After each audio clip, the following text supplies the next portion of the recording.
Then they all crowded round her once more, while the dodo solemnly presented the thimble, saying, "We beg your acceptance of this elegant thimble." And when it had finished this short speech, they all cheered. Alice thought the whole thing very absurd, but they all looked so grave that she did not dare to laugh.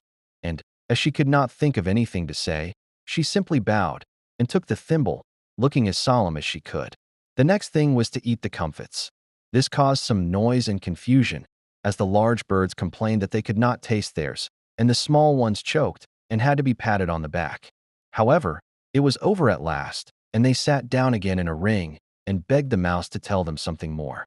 "You promised to tell me your history, you know," said Alice, "and why it is you hate C and D," she added in a whisper, half afraid that it would be offended again. "Mine is a long and a sad tale," said the mouse, turning to Alice and sighing. "It is a long tale, certainly," said Alice, looking down with wonder at the mouse's tail. "But why do you call it sad?" And she kept on puzzling about it while the mouse was speaking, so that her idea of the tale was something like this. Fury said to a mouse that he met in the house, "Let us both go to law. I will prosecute you. Come. I'll take no denial. We must have a trial for really this morning I've nothing to do," said the mouse to the cur. "Such a trial, dear sir, with no jury or judge, would be wasting our breath. I'll be judge, I'll be jury," said cunning old Fury. "I'll try the whole cause and condemn you to death." "You are not attending," said the mouse to Alice severely. "What are you thinking of?" "I beg your pardon," said Alice very humbly. "You had got to the fifth bend, I think." "I had not," cried the mouse, sharply and very angrily. "A knot," said Alice, always ready to make herself useful and looking anxiously about her.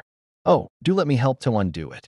"I shall do nothing of the sort," said the mouse, getting up and walking away. "You insult me by talking such nonsense." "I didn't mean it," pleaded poor Alice, "but you're so easily offended, you know." The mouse only growled in reply. "Please come back and finish your story," Alice called after it, and the others all joined in chorus. "Yes, please do." But the mouse only shook its head impatiently and walked a little quicker. "What a pity it wouldn't stay," sighed the lory, as soon as it was quite out of sight. And an old crab took the opportunity of saying to her daughter, "Ah, my dear, let this be a lesson to you never to lose your temper." "Hold your tongue, ma," said the young crab, a little snappishly. "You're enough to try the patience of an oyster." "I wish I had our Dinah here. I know I do," said Alice aloud, addressing nobody in particular. "She'd soon fetch it back." "And who is Dinah, if I might venture to ask the question?" said the lory. Alice replied eagerly, for she was always ready to talk about her pet. "Dinah's our cat, and she's such a capital one for catching mice you can't think. And oh, I wish you could see her after the birds. Why, she'll eat a little bird as soon as look at it." This speech caused a remarkable sensation among the party. Some of the birds hurried off at once. One old magpie began wrapping itself up very carefully, remarking, "I really must be getting home. The night air doesn't suit my throat."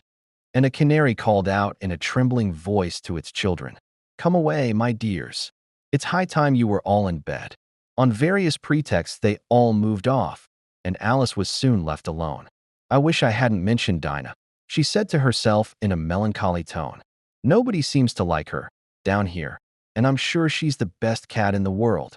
Oh, my dear Dinah, I wonder if I shall ever see you any more." And here poor Alice began to cry again, for she felt very lonely and low-spirited. In a little while, however, she again heard a little pattering of footsteps in the distance, and she looked up eagerly, half hoping that the mouse had changed his mind and was coming back to finish his story.